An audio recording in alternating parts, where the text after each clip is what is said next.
This is AV SuperFriends Off the Rails, an almost regularly scheduled open discussion on audio and video in higher education. We'll sound off about our most brilliant ideas, our dumbest mistakes, and everything in between. And because this conversation will almost certainly go off the rails at some point, we'll end up covering just about everything else. And now, the AV SuperFriends. For July 9th, 2021, it's the AV SuperFriends Off the Rails.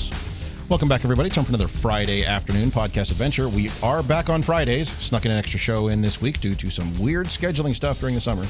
You can blame everybody but Mark and Justin, who are not doing anything different. The rest of us, it's all messed up. Selling houses, moving cross country. Yeah, all kinds of weird stuff. Yeah. So my name's Chris Decter. I'm joined by Mark and Justin, who are normal, everyday people just doing normal, everyday stuff during the summer. That's the first time I've heard that. Normal Well, referred to me. Also joined by Larry and Jamie, who are doing weird things during the summer and are breaking things, as am I. So, that's all inside baseball stuff, and none of you care because you're listening to this on a different day. But so for today's show, we're going to discuss some disruptive technologies that are available today and are changing how we're thinking about learning spaces. We're going to talk about the BYOD-ification of learning in those spaces. BYOD-ification is a new word. But first, we're going to talk about a little bit of AV news. So this is actually a follow-up from our On Topic episode we recorded back in April. NEC or Sharp NEC or NEC Sharp. I think it's Sharp NEC. Yeah, pick one, either way. Yeah, pick one, but we'll see.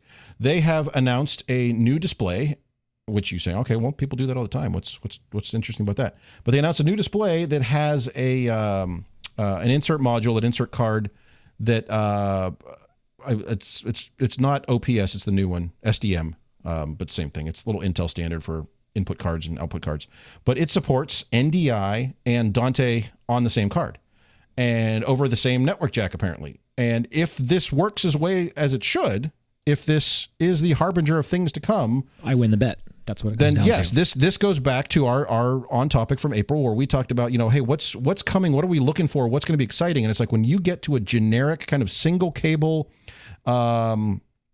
connection that is using open or proprietary but openly shared standards, where it doesn't matter who makes the device. You don't have to buy somebody's encoder or somebody's decoder. You can just subscribe to streams, and whether it's audios, videos, control, doesn't matter. This is kind of like the first step into that dream of I just need power on the wall, and I get a cat cable there, and it does everything I want over the network, and I don't have to worry about now getting a different type of box and stuffing back there or any of that. So I think this is interesting, and it's remarkable for that reason. So I'm, fingers crossed, we start to see a lot of this sort of thing from various manufacturers to allow a lot of interoperability of generic network-based content. So what do you guys think? Well, I thought what was really, because you brought this up in one of our other meetings, and I went and searched out some more information, and it's just using the Raspberry Pi compute module that NEC was already sticking in their machines as far as their other things. So I think what really also makes this even further interesting is that still the $40 compute module, and it runs on Linux, which they've been doing for a while. You can get NDI forks for the Raspberry Pi for a little bit now, but I think finally it'll be nice to one cable to the display, and you're rocked and ready to go. But wasn't your dream, Jamie, to do that with HD-based-T? I wish they would have. But if NDI is the same way, and now the thing with NDI that I think is a little challenging bit of a difference right now, there, but yeah, I think what's challenging with it is that it's still trying to transport control over it is still a little funky. HTCP support kind of stuff too. Well, you had to go to the HTCP thing. Yeah. There's somebody pissed in your car right now, but waiting. what about HTCP? I know the things that I've been doing with it recently, that hasn't been an issue. Yeah. But now, Jamie, to the point about this being a network transport versus HD-based-T transport would mean if you already have an existing network configuration that supports NDI and Dante, you can just plug it straight in, as opposed to HD-based-T, where yes, you could probably argue this all day long. I would still think you're going to get a better quality signal over HD-based-T, but that's going to require to be this closed HD-based-T only transport. So I think that's really what we're seeing here. It's more flexible, I think. And I think this also opens up what they're doing for is digital signage, which it makes all the sense in the world. It's a total signage play. Yeah. That's where it's starting, absolutely. But that's I'm already looking past that's that. the telltale sign. Like that's where it's going to start, and where is it going to go? Could put an encoder somewhere. I know the local schools. There's some integrator here in town, and I don't know which one it is yet, but it's putting in the local high schools signage displays, and they're using bird dog receivers, and they're just blowing it right out of the PC. Whatever. It's probably just stupid PowerPoint. But they have the screen capture software on the PC, and they're just blowing it all over the network. And for $500 a screen, they're done. $500 a screen. We can fill the back plane of your switch up with signage. Yeah, hopefully the IT people know they're doing that. Well, how do I know that it's a Bird Dog NDI receiver? Because most of the time it's not doing it, and the splash screen is on the display. Yeah, it just sits there. So, these are two different things. So you're saying it's working well. Well, we all know integration and what it's there and how it works is two different things. But this is kind of a telltale sign of a sneak peek of the future, right? Maybe we will get to that true one-wire all network to include the control, because I bring the control thing up because there may or may not be other OPS type things out there that claim to be one network cable all the way, but the control to the display is not network. You mean the one by Crestron? It could be that one. It may rhyme with that, but it is not a true one-wire thing. It is close, but when we start splitting hairs, if we're in the IP world, let's stay in the IP world. Let's not move our control to non-IP. But this throwing video and the audio in there as well, I think that is kind of, it's telling. We're going to get there, and when we talked about before, are we going to start seeing these true network protocols as receivers on our endpoints and our displays? Here we are, right? We're going down that road, and it looks great. It looks promising. I'm going to purposefully ignore the HDCP thing because it doesn't exist. It's not real. I know it's starting in digital signage. Go ahead, Larry. But as soon as I read about this, I just imagined all of those little conference rooms and small classrooms where all you need is a dedicated computer. And you have your Dante for your mics, you have the NDI for the cameras, and the whole room just gets really, really simple to where it's that one cable to the mics, one cable to the camera, one cable to the monitor, and a network switch, and you're done. Yeah. To me, I'm wondering, when are we going to see like the pick your compute brand multi-NIC version of a computer out there, small form factor computer that all these things go to also include complete VLAN offerings. So give me a managed switch, jam into a small form factor PC, and here we go. We're off to the races, right? And so it kind of exactly.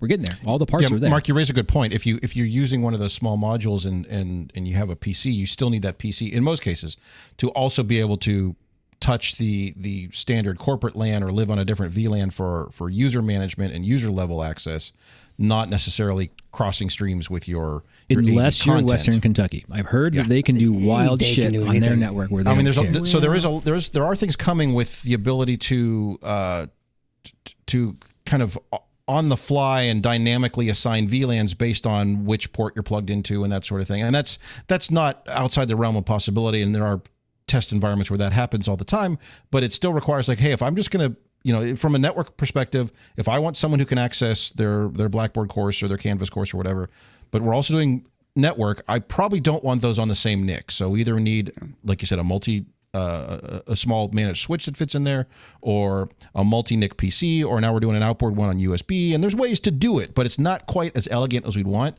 So again, just to reiterate, the reason that I think this particular product is interesting is because in theory, it's that first step into this larger kind of open multi-protocol network infrastructure system, which I think we know 5 to 10 years from now that's going to be common. We're just kind of waiting to get there, and I think maybe this is the first one. So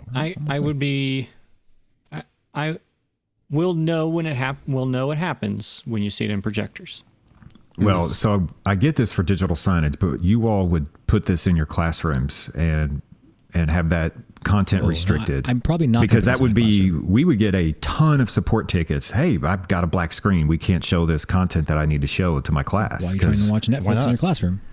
They're not. Oh, you mean for They're HTTP maybe stuff? a YouTube instructional video that's HTTP enabled. There's all kinds of content out there that is, and that I can't do NDI to a display in my environment because I know it would have tickets, because we've had situations where stupid problems with Crestron boxes or other boxes that are supposed to be supporting HTTP doesn't flow right, and we get tickets about black screens all the time. It's being enforced. I used to think that too, but this past year, everybody's been high flex, and we didn't get all those tickets. So obviously, they're not using that much content. Well, you have material. to send the video to a link, and then they watch it on their own. But that's different in a classroom. So that's how it's done over Zoom with everybody at home. I'm just going to send you a link. Oh, I want to watch it on my device here. Oh, there's no HTTP problems. But if you're showing it to the masses, our classes this past year were high flex, where half the students were in the room, half the students were out, and so they weren't. We've gotten tickets saying, scenario. "Hey, I'm trying to show this in my Zoom class, and I've got all black screens locally, and no one can see the video from the far end. What do I do?" But to stop your showing point, the video. even if that was working, it would look terrible. So, But you know exactly.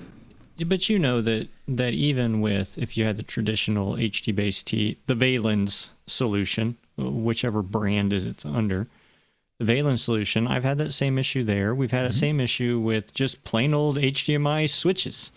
Oh yeah. And there's a little bit of nerve wracking there, but I think it's a step in the right direction. And I do wonder now with the advent of the pay to watch, all the streaming services, you can get first run movies, at your doorstep now for $30 extra. I think they're more interested in that $30 extra than they are about HTTP at this point. They would much rather get your $30. We just don't want the support down tickets. the IP address. That's not relevant to the classroom thing. And Justin's point is valid. If you're trying to I just don't want content support over tickets. this system, it won't do it yet. Yeah. I think we've seen several times, there's been discussion, NDI's hardware will support HTTP all day long. They just haven't implemented it in software. So whether that's something they're working on or something they're going to do or how they're going to work that out, I think that will happen. There are several large, and we've talked about some of them, but we cannot mention on the show. There are several large major commercial AV companies who are working on adding NDI support to their boxes and their devices in such a way that we're going to start to see NDI get kind of the same sort of pseudo mainstream appeal that we're getting out of Dante, where yes, it's a closed system, yes, it's proprietary, but if enough people support it, it becomes the de facto standard. So widely adopted is the best way to phrase that, I think. So I think this is, like I said, this is the first step. It's not even everything we want from the outset, but it's that first thing. Close. And these things of content and software management and network and VLANs, that will start to get figured out, because things like this are going to force that issue. So there's your AV news. How about that? News to you. Mark, push the button. As many of you know, the Super Friends have always been better received when we have more input from you. So here's your chance. Send us a note at mailbag@avsuperfriends.com and get involved with the show. We're looking for some topics to discuss, some fellow nerds to talk to, or just general AV awesomeness to brag about. But remember, we'll probably steal your ideas. And I suppose we'd take some criticism, but that wouldn't be very nice. Anyway, drop us a note at mailbag@avsuperfriends.com and find out how quickly we ask you to join this nonsense. All right, so our topic du jour is on disruptive technologies, and we kind of came up with this overall definition for anything that is maybe outside the ordinary, in the sense where it's not something you would drop into a standard classroom. It's not something that exists everywhere, but it's something that's coming. It's something that we're all paying attention to, and it's going to change potentially how we think about the general layout and design and operation of our learning spaces. So we kind of have a list of them here, and I don't want to just go through the list, but I do want to kind of bring these up for the good of the group here. The first two on the list we did just talk about, and that's why we talked about that product there in our news segment, is NDI, and also related to that is Dante and Dante AV. Now, Dante we're all familiar with, and we're all happy to just push Dante around the network, and Dante microphones and Dante processors and Dante traffic, and it works great. Dante AV is their promised, and I think we're seeing, I don't know about you guys, but anyway, I see it as a parallel to the same thing that Biamp did with AVB, is they said, well, yeah, we got the A, and the V's coming, and the V, yeah, it did eventually show up, but it wasn't picked up by many people, and it still exists out there if you really want it, but for the most part, it's kind of dead in the water. The AVB side or the A side of AVB works great, but not so much on the V just because of lack of adoption. So Dante's doing the same thing. Dante's got the audio down, and now they're saying now we're rolling out Dante AV, and we're going to be able to do Dante video over the same network and the same management systems and all that. And there are a couple of products now sneaking out, so time will tell whether we see wide adoption on that. Fingers crossed that we do.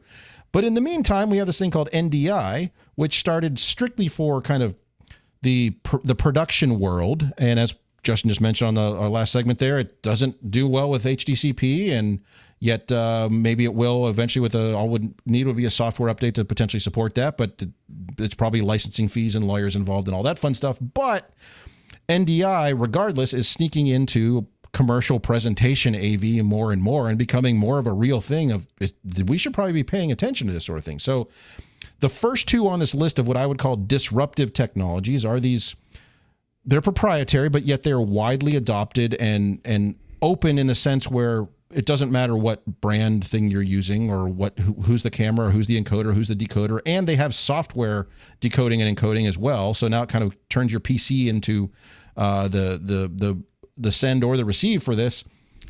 So Dante and Dante AV and NDI, I think, are probably the first two under this general umbrella of these network-based disruptors, which I think are going to dramatically simplify and streamline our design. So are you guys seeing that sort of thing out there as well? What are your thoughts? Oh, yeah, it makes your design look real easy. It's just one cable, but under the it's one cable. There's a box on one side and a line and another box. Done. Documenting that becomes a whole different issue. I think that's a programming issue, not an install issue. For me, the NDI, I think when we first started playing with NDI, I would tell people, I'm like, NDI, hey, it's the Dante of video. So it's kind of funny that we're talking about Dante for video now too, because I looked at them as very similar in the way they actually operate, and so they are disruptive for us. They're disruptive from, if nothing else, it's a lot easier from an infrastructure standpoint to move lots and lots of stuff around. I think, and that's where like Mark, turned me on to the NDI that down that street, right down that avenue, and I'm using it as my AV over IP. I'm not having the HDCP issues that Justin's reporting yet. Let me caveat that, yet, right? My testing is from my device to my screens, and I'm not running everybody else's crap through it yet. So there's a high potential of failure there. But what really intrigues me about the whole thing is that it is as open source as a proprietary thing can be. Like, you can get the API and you can write it for whatever program you want.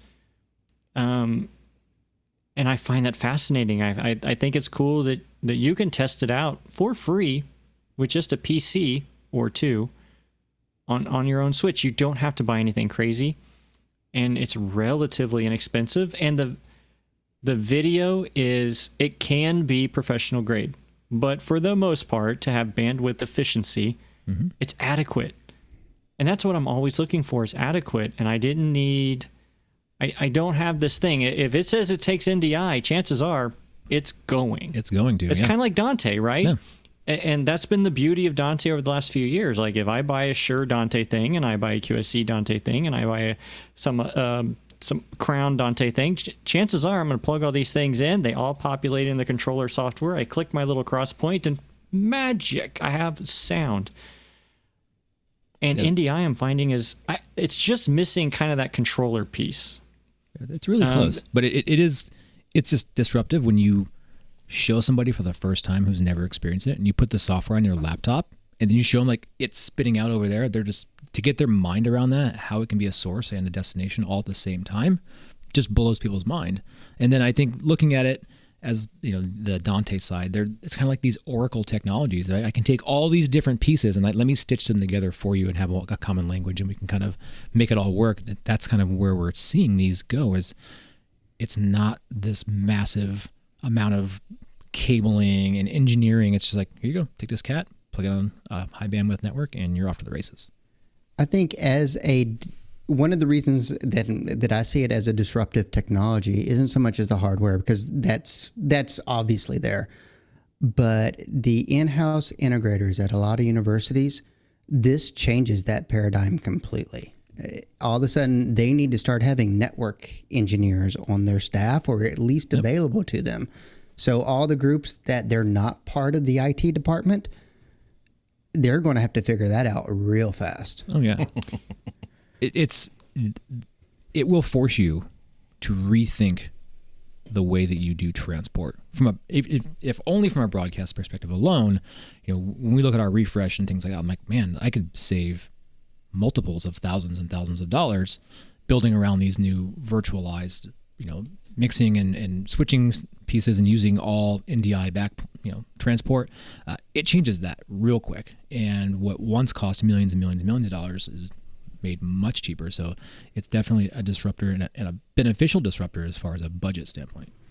Yeah, to Larry, to your point, it's super easy to set up, but what are you going to do in that AV department when it goes wrong? Well, I don't know. It must be a networking problem, ? No, you got to deliver that service for whatever client you're sufficing at that time, and they're going to look at you because you're the AV department. So you better retool up. Yeah, get your skill sets in line. Get your trainings. Yeah, which you already should be retooling up, by the way. You're a little late to the game if you're converged, just starting man. out. We're past it. Everybody's converged. Yeah, if you're waiting for the convergence, it happened about 10 years ago. So if you're still standing there, the reason the bus hasn't come by yet is because you missed it. They fixed the glitch. Yeah. I think that it's one of those deals too where I found that because it was almost built from the ground up to live on the network, that the protocols that it uses are network friendly, and that when I'm putting this into classrooms. I have a whole building turning up. I'm either going to be a success because, like Mark said, it's insanely more economical than some of the proprietary hardware manufacturers that we all use a lot. I couldn't afford them at the time I bought this, and I gambled. So I'm either going to be successful and have like a ton of white papers written about my project, or I'm going to be looking for a job, but I'll know how NDI works. That'll be damn sure. So it may not be the thing that is going to be the solution moving forward, but it sure as hell gives you the experience that will be the thing in the future. Yeah, and so again, this topic is disruptive, and that's Jamie, you're exactly right. That's what it's doing. You're forcing some of these conversations to say, here's network transport. Maybe it's rough and ready, or it doesn't do everything the way we want, or doesn't quite play nice with all the other network protocols, but I can get stuff from point A to point B. It's working. And if the model down the road is I'm using a similar technology from somebody else, but it's the same kind of general, the general idea, the general concept, then NDI at that point was successful. Yeah. And I have found that really, because it was built to be on a robust enterprise network, right? Not even built to be that robust, but it uses all the languages. I did have an issue. I had a routing issue, and I'm like, what the hell is happening here? I called the network guy who had no idea what the hell I was talking about. He looked at it and went, oh, I know what this is. Click. Done. It took him like 27 seconds, and he had no idea what I was trying to do because it used the typical networking protocols that they are used to seeing on Wireshark and they're used to seeing come across their switches. And they were just able to do that. And we found it to be pretty robust, that the only time it really hiccups is when the network hiccups. And so guess what, folks? Was that when, was it QoS or was it IGMP? I'm curious. It actually was, it was a VLAN interrouting for multicast. You were assigned to the wrong VLAN from the initial outset? Thing, I bet. Yeah, I had, well... Or just wasn't allowing multicast traffic across different VLANs for discovery. I have 3 switches involved, right? So we had the enterprise switch, the one that was in my podium, and the one that was in the rest of the equipment rooms. And that middle one got missed. They forgot to do their little magic, but he looked at it and was just, oh, I see the blockade. It's right here. And because he just followed it, it just went and I don't always have that good of luck when we're trying to troubleshoot some of these kind of devices. But I really like that. And that's why I think is so disruptive about this is that they are robust and they're pretty open. I mean, if you go out there, you could write your own scripts for these things. Anybody can. Now, there is a downside to that because I think the other thing that really bothers me about this, and that I'm going to have to look into, is the reverse, is because products like Dante and NDI are becoming ubiquitous, they're becoming well known, They're becoming everybody knows how to use it and knows how to find the software, that when they plug in, they can just get whatever feed the heck they want. If you're not really on purpose about how you're handling, you have to be super intentional. Like you have to be really intentional about what you're doing and what you're some delivering. of the, Extron and Crestron and AV over IP boxes, if you don't have their box and their thing, you're not getting on it. But because this is, you got to be on it. So that's the other part of this disruption, is that it's also easily problematic. So I think there's actually a good part of that if for some reason you're listening to this show and you do subscribe to the full IT stack and you are an IT first, get ready for your AV folks, if they still exist, to come to you with some very specific networking requests using some very specific language that you may have never had come to you in the past, because they're going to push the bounds of your network and what you thought people would be doing with your enterprise network. You're going to get some very specific requests that come in. But those are great conversations and opportunities to further that convergence if you're not working under the same umbrella. And I think that's a good disruptor as well. Like, these technologies are going to usher in that full convergence and how we do that. We're going to have to play together. And I think those conversations in the intentional language is going to be really beneficial. Our network engineers love NDI. We showed them a few NDI cameras, and they've already implemented on their security side and deploying NDI. And they're asking me, why don't you put NDI everywhere? I'm like, time out. Dude, it's not a good fit for everything. Just hold on. For, man. Yeah. So yeah, they love the buy-in is there. So if you have a problem talking to the network engineers, just walk up to them and say, hey, I'm curious about deploying NDI. And they might kiss you or hug you, who knows? And it's cheap for them to figure it out. Right, because it's just a software download. Yeah, exactly. The other thing, it's like an auxiliary part of this is that whole conversation, and Mark probably has more and better information than I do, but the idea of that SRT, and the fact that we've seen through the pandemic, the recording studios use Dante on a global scale. They figured out how to clock audio over the network, on the WAN. NDI and their new version, we'll see what happens when it's released, if it's ever released. You now can send high quality video directly to wherever over the WAN, and SRT helps that a lot. And the idea that I don't have to necessarily have Zoom, I just point my camera to your receiver and you're somewhere else, and it just works. I don't have to have a codec. Yeah, and that's cool. That's coming. And again, that is transforming the way we build out production facilities, because the pandemic forced all people to do this from their basements and garages, and we're doing full on TV broadcasts out of people's houses. Yeah, they had to pay for a little bit more bandwidth on their network, but it looks the same, if not better, in some situations. And it was. We're just taking these streams, wrapping them up, doing some QoS, and shipping them around the world, and we're having success. And that type of methodology is coming to classrooms near you. And so, get your knowledge base in line accordingly, because that's a disruptor. So moving on from the network discussion, because it's I think we can all agree we're all it sounds great. We're all excited about it. This is definitely the way we want it. It sounds like the network's going to hang around for a little bit longer. Yeah, we'll use this network thing, I guess. We'll let it stay.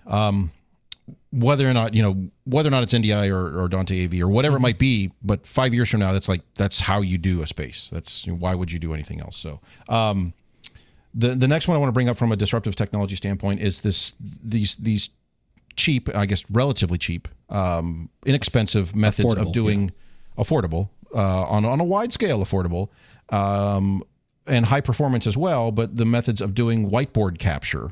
There's multiple manufacturers out there, Logitech and Hudley and Captivo and any numbers out there where it's a dedicated camera that you mount usually directly above your whiteboard, your marker board. Some of them work on chalkboards. I think the Logitech one says it doesn't quite work as well on chalkboards, but I'm sure they're working on that. But they always use the same basic concept of we're going to adjust the slightly distorted video. We're going to identify what areas we're actually watching, so you can mark out your whiteboard area, and then it looks at pixel state change and determines what's been there for longer than a couple of seconds or whatever that algorithm looks for, and then it captures that and then basically deletes the background, so you have a high contrast between the whiteboard and the ink itself. So even if you're using one of those really crummy, because every time you go into a room, the marker you find is terrible and has been apparently used on carpet recently. But most of these can pick that up pretty well. And this is a great thing for two reasons. One, and Justin, you've described this many times, when you go into an actual, room and you stand there with a whiteboard or the marker board and you have someone sit in the back row, they can't read it ever. Yeah. So all the stuff people are writing on the front of the chalkboard, on the whiteboard, on the marker board, no one can read it past about row 3. We get in a lot of fights on that subject. Yeah. Highly contentious in Kentucky. At least 50% of your class could potentially be in this high flex and the hybrid mode. They're not in the room. I need to figure out a way to get that into Zoom. And in the past, it's been, okay, we'll get a nice camera. We'll put it at the back of the room. We'll kind of frame it and aim it appropriately. We'll zoom in and kind of get that shot. And we have to make sure we switch back and forth between that or something. But now you have this thing that for $600-700, I just stick this thing on the end and it's functionally a USB camera that just goes straight into, whether I'm using Zoom or Teams or Google or whatever it is, it just dumps in there as the camera. And so again, you have to switch to it or have a system that provides the capability to switch between them. But now you get a really nice high quality image of your writable surface. And the best thing about this is, because you've been able to do this with the specialized Promethean boards and smart boards and things like that, or the interactive displays, which seem to every 3 or 4 years people say, well, I needed one of those, and you always want to know why and what you're trying to do with it. Yep. But they always require the instructors to spend a little bit extra time kind of learning it, or how do I manipulate it. And so the beauty of these things is, yes, it's a little clunky, and yes, it's a little imperfect from the standpoint of that image replication, but you hand them the same marker they use and the same writable surface, and they don't have to do a darn thing aside from switch to that camera. So it's really nice. It's really low friction. And so I see this as a disruptive technology from the standpoint of, you're going to start to see these from various manufacturers. I don't care, again, as somebody teaching the class, I don't care what model microphone we're using. I don't care what model camera's in the back of the room. I don't care what model camera is the whiteboard thing. It's going to show up and just be there as content that I can capture. I can show people remotely. People in the room can now see it because I can put it up on the big projection screen or something. So we have these standards for element size for computer content. Now we can use that same number for written content to get to people elsewhere. And I think this is something we're going to start to see these as just kind of a standard option in most general classroom and conferencing spaces. 3-5 years from now, it's going to be a standard thing, because it's going to be relatively inexpensive. You're spending $20,000 on a room, and you can spend $20,000 and $600 and do this. Why wouldn't you? So. Yeah, it seems like exactly. I'm building this into our new standard for any room larger than like 60 to 80 students. This is just another HDMI source that goes into my system, and from there it gets routed as a source. Why did it take us this long? Exactly. This is a no-duh device, because I don't have to train people Wacom tablets. We all know using a pen on the touchscreen things, everybody hates it. The people who want to write on the whiteboard hate document cameras for God knows why, but they do, because it's a piece of paper and a pen. My question is, has anyone tested it on chalkboards? Because that's going to be super important for me. It does work. Hey, it's kind of a joke, but serious, No, seriously, in the hard sciences, I get you. The guys in chemistry and biology, they will fight you for their chalkboards.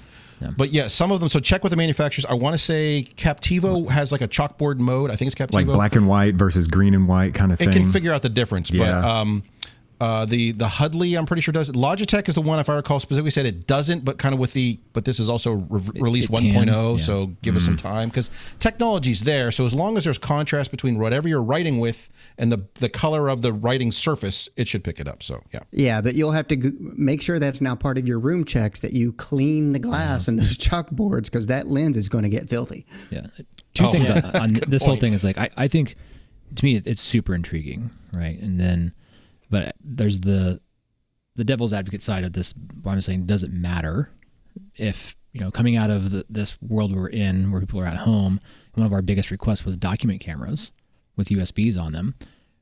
Will there be a large contingent of faculty who are just going to adopt that, which we've been trying to get them to do for years because of the proper image size piece and accessibility? Mm-hmm. Now, in the sciences, now I'll kind of pivot to that, I would love to see this same methodology, but more of like the line arrayification of this, where I could stitch multiple cameras together. They can do it. And then like, and somebody who does it really, really, really well, like give me 5 boards across the room. So and I know we're planning image. a space on another campus where it's one of those big lecture halls, and it's a typical traditional lecture hall where I think there's 5 8-foot chalkboards, I think, across the front. It is specific to the science and chemistry department that asks. And for this so type of yes, thing a lot.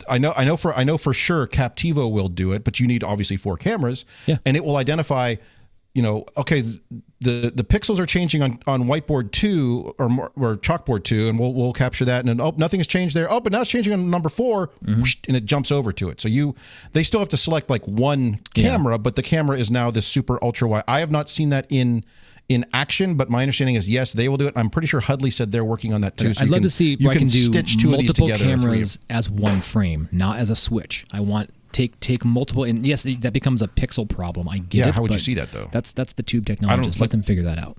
Maybe it can do that, and maybe it can provide a very high resolution thing that students can just pan swipe around right in. I don't know. Swipe right. Swipe. Yeah. I see this as being within 2 years. It's coming. Yeah. I see this as being not. It's going to be NDI. It's going to be a $100 solution. It's going to be an Amazon solution, because somebody like Lumens, right, took the Epson document camera and made it a $100 document camera and sold it to every K-12 school in the bajillion world. And I see this as being like that product where the copying manufacturing practices of certain places, that all of a sudden this is cheap, it's easy, it's quick, and like I said, it seems stupid. Why did this take so long to get? It's cool. Jamie, I completely agree. I think in order for it to get there, though, it has to become wireless. Right now, everything's hardwired, and that Stop takes it, Larry. infrastructure. I got wireless, man. It should also charge over wireless too. So Jamie, there is a couple of software packages out there that use a standard webcam, and you go through the process of identifying the corners of the screen and all that, and it works pretty well. The downside on that is now you've got like a separate application someone has to deal with. So that's a support call. Someone might bump or move the camera. Now that's a support call. And it's to your point about the bringing that price down. In my experience, those cheap webcams and cheap doc cams do not look all that good if you don't have really good lighting and something's right in front of it. So a document camera that's 8 inches away from the table, that's fine. Somebody aims that same quality camera 10 feet away at the whiteboard, not so much. So I think what you're paying for here is the dedicated camera that gets mounted and not molested unless someone tries to grab it and move it. And more mounted importantly, and not molested. Is that a show title? Yeah, potentially.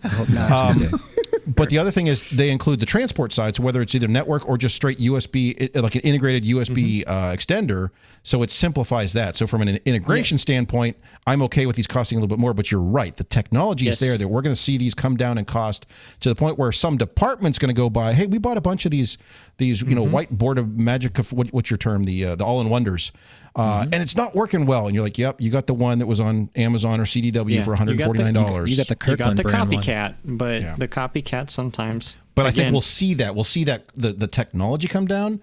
And maybe what that means is Hudley or Logitech or somebody's going to make one that's $299, and then they're going to make one that's $899 that's got some more bells and whistles and things on it, sort of thing. And so I think just in general, these sort of things are intriguing and interesting because it addresses a lot of issues. And Mark, to your question about document cameras, in spaces where we put these in, there's also a doc cam that has USB, because I don't know who's teaching in there from time to time. And for $600, I'll put one in here, and they can have their $500 doc cam. And like Jamie said, the cost on those have come down to the point where you get a pretty decent image for $400 or $500. So here's both. Why not? Yeah, get them both by the crateful.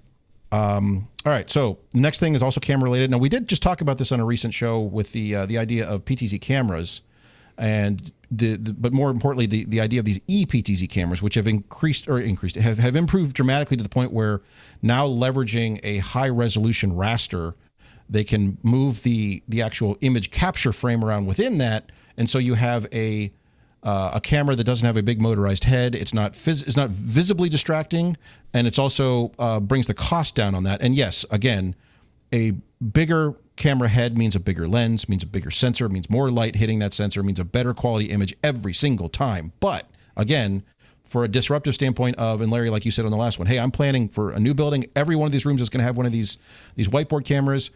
could we just lump in every room is just going to have a higher, this ePTZ, it's a high quality PTZ-ish style, auto framing or whatever. So it can follow people around the room a little bit. It's not quite as good as a true PTZ. It's certainly not quite as good as one where someone's operating it and driving it, or you have set presets that are getting recalled based on microphone logic or something. But from the standpoint of I can buy 150 of these and get them out there, and it gives a better quality experience, especially if people are remote, to the webcam kind of aimed at the front of the room sort of thing. So are you guys looking at these at all, and what are your thoughts?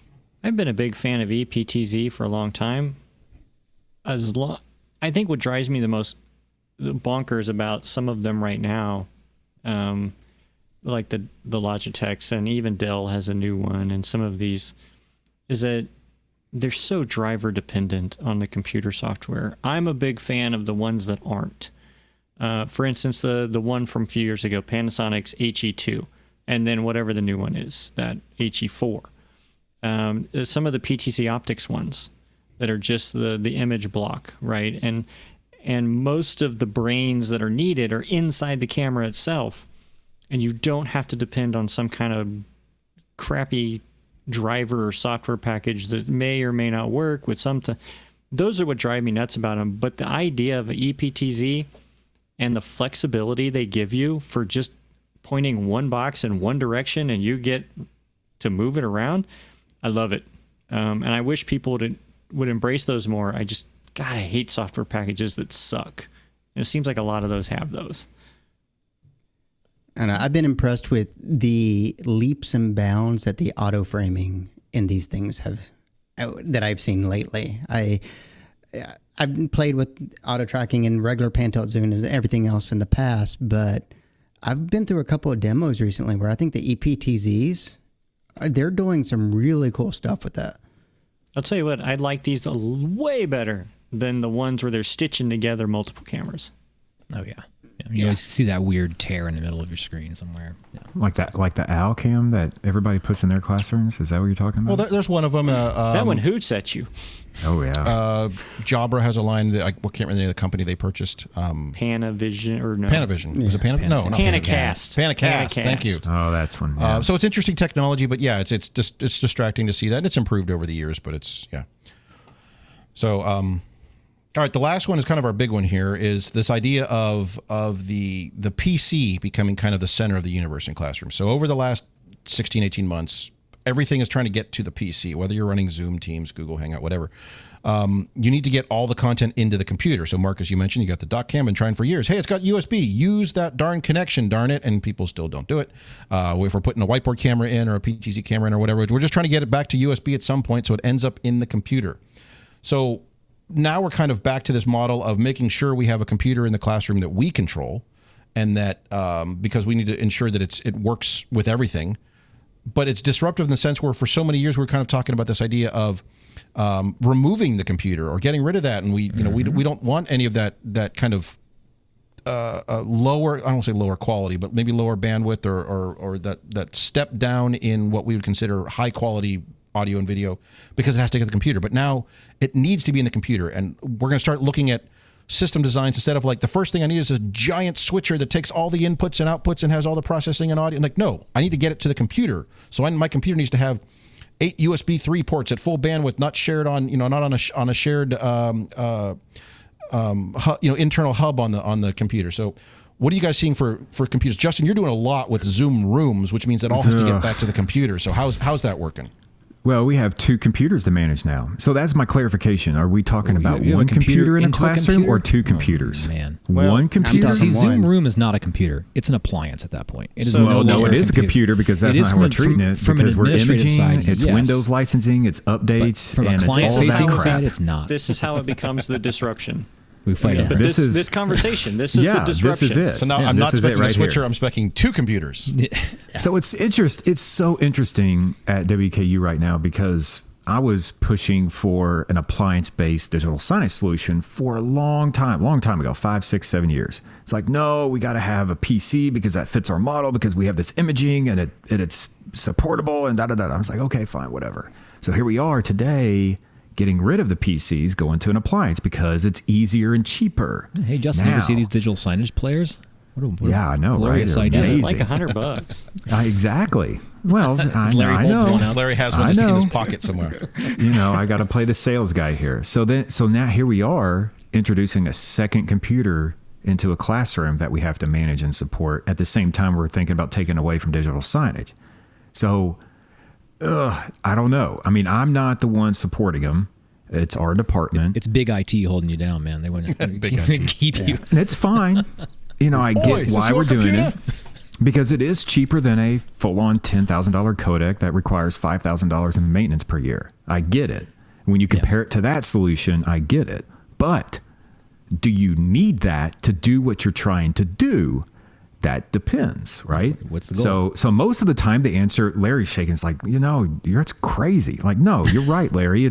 You don't need two computers in a room to do what you're doing. You do gain some flexibility. I will grant you that. But the complexity goes through the roof. Yeah. I know. Just have one good one and get rid of two. Sort of turn it into an appliance, but it's sort of not. Two It's bad kind ones of like doesn't that make a good one? Is that what you're telling me? Weird hybrid of like, what the hell are you kind of baby? So Justin, to your question about these, in Zoom rooms in particular, or Microsoft Team rooms or whatever, a lot of companies are selling you a package of here's everything you need to build one of these and deploy it, and they have an appliance, but it is just a PC. And you're right, you still have to worry about network security and updates and all that fun stuff. So someone has to manage that. Now, if it fits within your existing support structure of leveraging SCCM or something like that to manage the PC deployments and updates and all that stuff, and access via the network and OU and all that, fine. But are they expecting, like, okay, we have 2,000 of these on campus, and you're saying I'm going to add 500 more over the next year? Are they ready to scale for that? So in 2 years we've added, I got to go check the dashboard. It seems to grow every time I look at it. 30, 40, 50 of them now. I don't know. Maybe it's 30 to 40 Zoom rooms. And we're probably going to be adding more because do we still have codecs out there? I've lost track. But we're replacing all the codecs. But I'm pushing for Zoom capable stuff, right? And so these are the Zoom room or the white glove scenarios where they're actively monitored, they're actively tested, they've got people watching them all the time. Then you have everything else, Zoom capable. It's not necessarily managed. You do throw the audio and the cameras to that local machine. They're running the Zoom app like you would think we all do every day at our home office or whatever. And that's more streamlined and more supportable because it's not so complex. It almost does the same thing, but we're kind of in that weird middle ground right now. What if it didn't run on a PC? And it was not on the plan, because remember long ago, pre-pandemic, there was all this hope you're going to start seeing hardware with embedded Zoom room on it. Whatever the hell, where's that stuff that people were telling us out about? there, and it's universally terrible. And I'm not talking about the LCD display with it built in. Like, what if this was built into? Yeah, not that one. That's not what I'm talking about. I want to see a Linux machine, like an appliance, like Larry just held up for digital signage. I want that for the Zoom rooms. You can do it. That's what I want. You can put it on a Chromebox. And we've done it, but it has some driver issues. But what if it was embedded like in your display, in your projector in the classroom? I don't know. I have to think about that. That sounds stupid. Yeah, I don't know. I've just got to wrap my head around that, Mark, because that's out there. Well, it's all we already determined it's all coming in on NDI, so it doesn't give a shit how it gets there. Yeah. So what if it was built in there? And I'm not talking an OPS card with a computer built onto it. I'm talking if it was just native on the chipset in there. On the projector? Would you still use it? Yeah, sure. Where does it need to be? I don't know, Mark. Your mics and cameras are up question.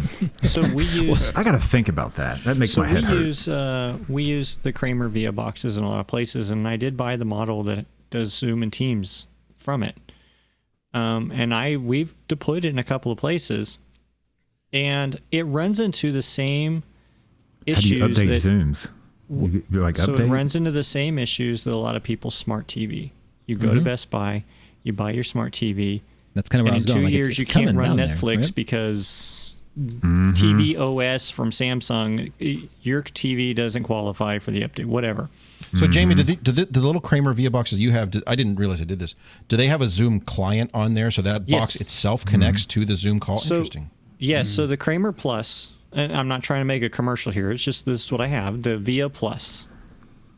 I didn't realize they had little apps on them like that. That's cool. They have the apps for Blue Jeans, Teams, and Zoom. And you can bounce, but you can activate them, and you can actually bounce between them, and you have to be able to log into them you don't have to, but you can start a meeting from them.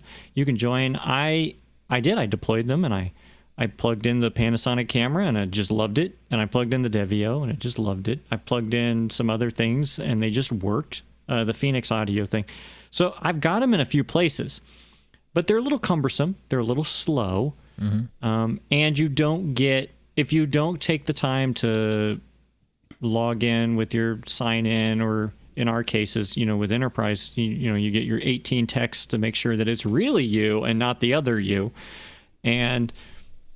But what I found is that because it is a little slower, because the driver package isn't as there, and when Zoom had their great big update, security, like in the spring or something, right? And it took it a while for that to get its next update. So the PC being the center of our systems bothers me for that very reason.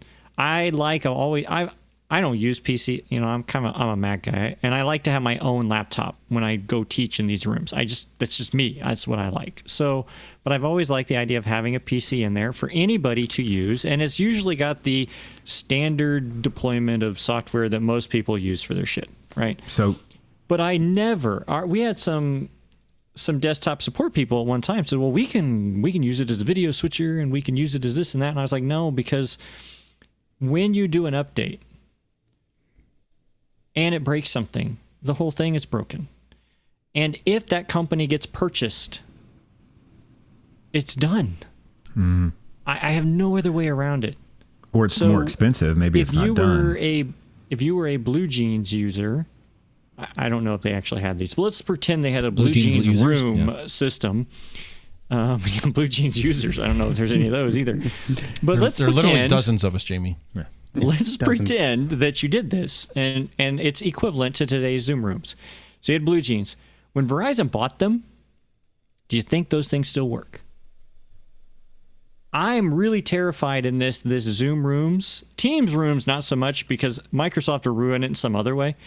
But the Zoom rooms thing really bothers me right now, because when T-Mobile buys Zoom, and then yes, when AT&T, T-Mobile, when whoever buys them, because it's going to happen, they are going. It'll be Amazon. It'll be Amazon. Yeah. Amazon. It may be Amazon. To your point. And then what? To your point, then Jamie. What? I just talked to a faculty member this morning on a Zoom call. They sent us some information. We want this all-in-wonder whiteboard, and it's got Zoom built in. It's all built in. It's a 55-inch display on this nice little cart. And I was like, okay. So what problem are you trying to solve? They described it to me. And after researching this interactive whiteboard, it's got its own app store that you download the Zoom client through. Sounds like wow, yeah. Oh, and by the way, it's all wireless. It's like, yeah, that's going to work great. Yeah. And it creates a hotspot in your just go ahead and share that you can't control. So I'm like, whoa. Yeah. It's a very disruptive idea to have the PC return as the center of your AV world. I think it's a short-lived disruption, but boy, this disruption has the potential to be a long-term problem. But I think it's a short term. It was solving for a very specific bridge. We needed to get things online. It became the cheapest way for us to do that. And I think the adoption of saying, well, we did that. We could use it as a switcher. Why don't we just put that in as our room? I think that's the pendulum swinging too far. It needs to come back. It can't stick out over there that far and say this is a good idea for everything, because it's really not the best practices what we're going to see. You still have to deal with all the other stuff in the room. The PC is not going to solve your transport and everything that way. So, but I do think it forced us also into getting outside of our zone of, well, here's our standard package with the switcher and the DSP and this projector and this thing, and it's $48,000. And they said, well, I can do this for 12 with Zoom rooms. And you go, oh, wait. And it has forced me to reevaluate some of these design decisions and say, wait, maybe I don't need to have a $48,000 standard room kit. Maybe I can do this for 20, because after all, people are willing to cut corners now if they're going to run it. And that was kind of my first thought on this, is that the first thing we start with is that $7,000 switcher that does everything. But maybe we don't need that if everything just needs to get to the computer and into the spaces in the room. So it's less stuff, and you can reduce that cost, to your point. Instead of, if it's $40,000, we're now down to $25,000 because we made some changes. playing devil's advocate here. So we just got done talking about the cool NDI Dante AV card, right? Mm-hmm. As a group, we just got done talking about that. So with that design in mind, all you need is a computer and an amplifier and some speakers, right? And now the computer is the center point of your whole AV system, and it is transporting stuff. And where's control at? We just talked about control on NDI. That's coming. So it's potentially possible, but you're still going to need some peripherals there. And what about user interface? How do you deal with that, right? Well, and this goes back in to our last episode, we also talked about the different experience for the students in the room versus the students outside the room as far as controlling and sources go. If the PC becomes the center, that simplifies that conversation a lot. If I select the dot cam, I'm selecting it through the PC, so both sides are going to see it. Yeah. Internal it still just worries the shit out of me about I don't think any of us are saying it's the panacea to solve all these issues. Software updates. I think we're all worried about it. I'm like, oh my God, just that fact. Because at the end of the hate day, if dealing my with that on control my own system computer. dies, I just go press the damn button on the front. So of course, I just put it all on the network, so now I'm screwed there. I don't want to belabor this. And we could go further in depth on how it's working for all of us, but I would say in general, the PC, and Jamie, your point may be valid. This may be a short-term thing. The PC is going to be the center of the universe, I think, for designs moving forward, for spaces moving forward for the next couple of years, and it may go back to something else. But for now, keep that in mind, and I think that's Codecs just the way we're going. Back. It's the PC is the new codec. There you go.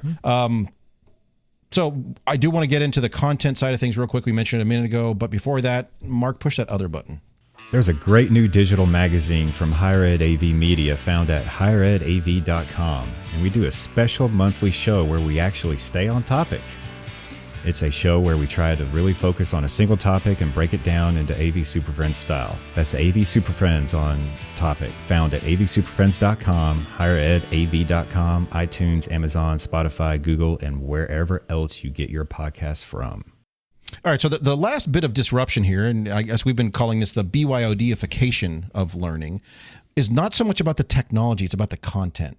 For the last, 16, 18 months, last year in total, but students have been used to learning on they've got their laptop or the Chromebook in front of them for their main screen, but they've got their phone, they've got their tablet, they've got all these different things going. They are now in charge of how content is displayed to them. They are no longer required. I sit in a room, I look at one screen at the front of the room, and I can see the one thing that's being shared with me. When the students are in charge of their experience, in charge of their presentation of that content, they probably, I think it's more engaging. They're more involved. They're doing other things. They've got a chat window going. They're doing all these things. What happens when they come back to the classroom and they don't have that same experience? So what do we do about this BYOD-ification? Mark, I think that was your term. So what's happening with this now? Yeah, I think prior to the last 18 months, a lot of the conversation was always around, do students have access to devices and such? I think we've gotten to a point where, yes, there's going to be a whole lot more devices, and we've had some instructors have been playing with maybe call it back channel communications through in class in real time. We've had people do it through Twitter. We've had people do all this sort of stuff. So I think this new normal of having personal devices ubiquitously across the class and all these different forms of communication happening in real time, consuming different streams of content in real time, and then what that means from a faculty development standpoint, and those who embrace that and use it in an engaging manner is going to be extremely disruptive for some folks who have never experienced that environment. So students are going to come in potentially with their devices and not only see the main content, but there may be a whole subset of conversation happening, just like they're doing now, whether through chat and Zoom, whatever the like, as well as kind of real-time polling, instantaneous kind of the social media effect with the content streams in the classroom. So it's much more than just what we're providing from a projection system or an image system in the room, and even audio system for that matter. There's a world where kids are going to come in and have earbuds in.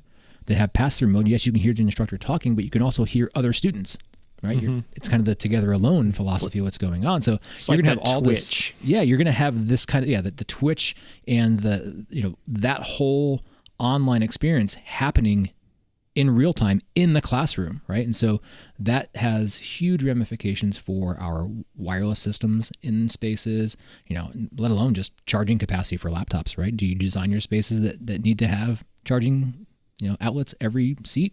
Some do, some don't, but that's more of a need now. And so thinking about that in the saturation and bandwidth, and that will become expected of the student experience to be able to support that in a classroom, and also be expected of the faculty to make the best use of that.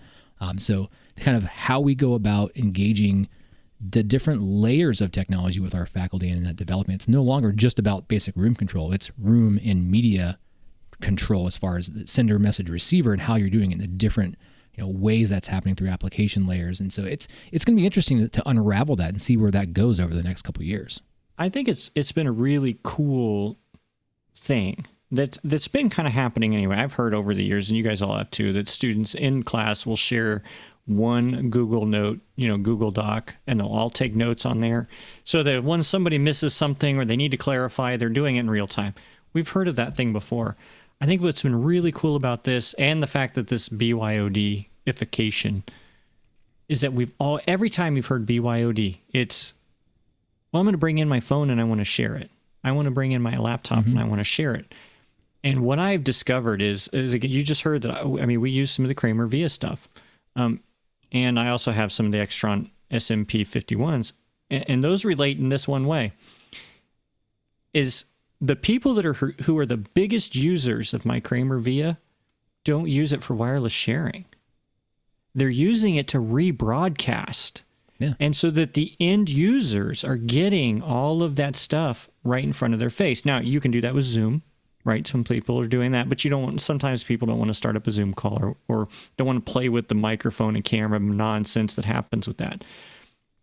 The SMP 351 came up in this pharmacy project I have, is that the instructor said, well, the screen sizes are too small. Well, they are.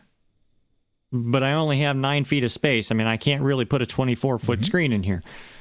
But what I can do is send it to this streaming box, and everybody that has a personal device, a bring your own device, can latch onto that stream, and they get it right there, 4 inches from their face, and they can do whatever they want with it. And that just blew their minds. And now these instructors are starting to see that, and they're pulling in. And it's not just a one-way BYOD. It is a full circle, and I think it's amazing because they're taking full advantage of every opportunity they can to get their content. I'm really excited by the concept of this. I think this is like the future, and it's enabling certain aspects of active learning, but at the same time, some of our active learning spaces will have a very difficult time accommodating this because we don't have power everywhere in those. We want to have flexible furniture. We want to not have the instructor tied to one part of the room necessarily. And so I think as this gets spread throughout all of our spaces on campus, some of our highest profile rooms are going to have a very difficult time incorporating this. Yeah, some of the rooms that actually need it for us is the larger auditoriums where we do have a big display in the front, and it is big enough to see in the back of the room, but people don't really pay attention to that, is what I've been told. And this is kind of where I was it'd be going nice with that to have that content right in front of them. It's like, okay, that's great. Going back to what we talk about, is there a room where it's just there is no AV and it's all BYOD now? And maybe actually now this auditorium's 150, 200 seats. Well, what does that do to your enterprise Wi-Fi in that room? Right. And they're is it ready for that? That's the thing. But not that's every where student. Not in our case. That's what's really intriguing about technologies like Dante and NDI, and now this is that with NDI in particular, I know we keep going back to that, but that's just the topic of the day. But with NDI, on my iPhone, there's a receiving app. It's just an app, right? And that's wonderful. Now, is there a bunch of things that have to happen to make that work across the masses? Yes, but the idea that my laptop can now get the direct camera feed, that's pretty cool. It's pretty cool. Now, you're going to have some very liberal some policies to make some of this work, but I don't think it's outside the realm of possibility. And that's like that crux. That's that turning point and that disruption of AV and higher ed right now. is I think we're moving into a world where it's true immersive. It's immersive and engaging technologies. It's not just, active. It's like, okay, yeah, we have active and the seeds moved and yeah, cool. But this is true technology that has enabled immersive learning and true engagement of the students in real time. And the champions who do that well are going to be the ones that are going to set the bar, and it's going to be way higher than what we have right now. And I think it's going to be amazing to watch it happen and see kind of what comes of this and what that means to how we design and treat spaces from an AV and technology perspective. So what do you guys think about the kind of, Mark, you've mentioned it, and Justin, you were kind of getting at it too. What if instead of having a room that has any AV, you just got a room where everyone brings their own devices and someone's at the front of the room, maybe they have a monitor or something there just for general kind of confidence use. But I've got my content display here, but everyone else has a content display right in front of them, sort of thing. Is that a networking things notwithstanding all the rest, is that a viable option, or is that going to require, you're going to have to be able to have tablets or whatever available for people who don't have them? Is that even logistically, is this possible? Yes, I absolutely believe it is. We're going to see it this year. Here's why we're going to see it. Instructors are going to come into a space, and we talked about this in the last room control versus Zoom control. They're going to capitulate and say, I don't know what's going on. Can you all just please take out your laptop? And everybody's going to join the same Zoom session, just as well as the folks who are at home. And they're not even going to use any of the stuff that's in the classroom, and they're going to use their cell phone to call in for the microphone. And here you are. You have everybody sitting in the same classroom experiencing the same thing, and they don't even need to be there in the first place. And so it sounds like a service call nightmare. Yeah. Feedback it's everywhere. coming. Yeah, the beauty of it really is that they're using some of these products, not all of them that we purchase on a regular basis, but most of these products we've talked about in this show today are so ubiquitous that it doesn't matter what your device is. Laptop, phone, tablet, iPad, Kindle, I don't care. It's coming. And that's what's really kind of cool about this. And I believe Mark's correct. I think we're going to see within the first couple of weeks that there's a, quote, network outage. And all of a sudden, the entire class, people away and people at home, and T-Mobile and AT&T and Verizon are making gobs of money because their data bandwidth just went sky high. And 5G is going to fix it all. God. Sorry, right. I had to throw it in there. It's crazy.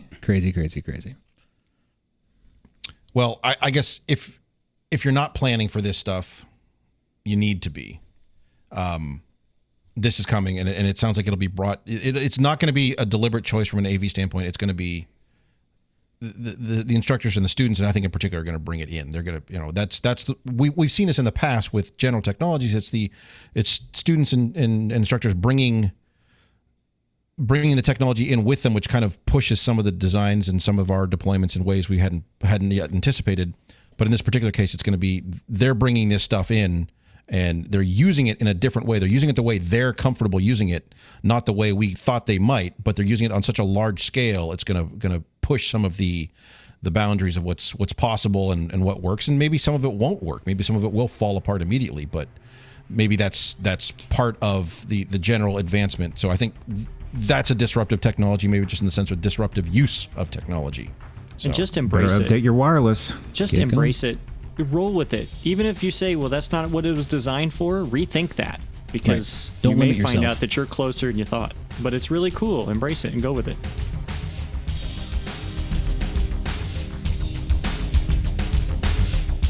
Well, we've managed to ruin yet another episode of AV SuperFriends Off the Rails. You can contact us with questions, topic ideas, or general complaints at mailbag@avsuperfriends.com. If you complain loud enough, we might just invite you on the show. Nice work, everyone. Sharp broadcast. Really good. Everyone on the floor as well. Really a lot of hustle. I liked it. The opinions expressed by the AV SuperFriends are solely those of the individuals and do not represent their respective institutions, organizations, companies, or clients.